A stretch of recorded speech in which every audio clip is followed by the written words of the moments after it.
C'était une grande première en France, et même dans le monde.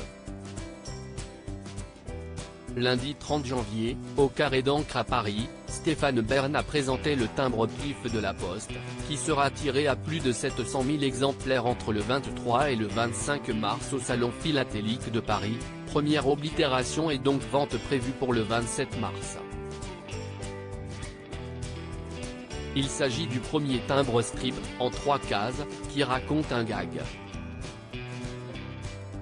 Entre collage et peinture, l'artiste Benjamin Capdevielle a réalisé une performance en live, à l'occasion des 75 ans du magazine de bande dessinée. Christian Godard, 90 ans, auteur mythique de PIF dans les années 70 et créateur de La Jungle en folie, était également présent, tout comme un autre célèbre auteur du magazine, Mircea Arapu. L'univers de la BD à l'honneur l'homme politique Frédéric Lefebvre ainsi que d'autres dessinateurs comme Arnaud Irlmaché ou Clem Placide et Mouzeau, ont également répondu à l'appel pour cet événement, qui pour information se tenait au lendemain de la dernière journée du festival de la BD l'Angoulême.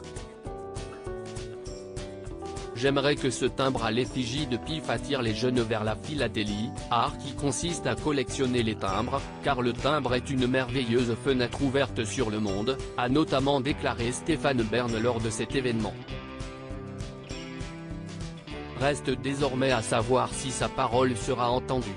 À noter que le magazine PIF, en plus d'être innovateur avec ce nouveau timbre, est également très au fait de l'actualité puisque récemment, il interviewait Gilles Lelouch, dans le cadre de la sortie du dernier Astérix, réalisé par son ami Guillaume Canet. L'acteur a notamment révélé qu'il avait failli ne pas participer au tournage, parce qu'il avait peur de passer après Gérard Depardieu, qui a interprété Obélix au cinéma à plusieurs reprises. Mais il a finalement décidé d'affronter cette crainte, et ce grâce à sa fille Ava, fruit de ses amours avec Mélanie Doutet. Tu te rends compte de la chance que t'as, lui a-t-elle dit. Aujourd'hui, il se rend compte qu'elle avait totalement raison.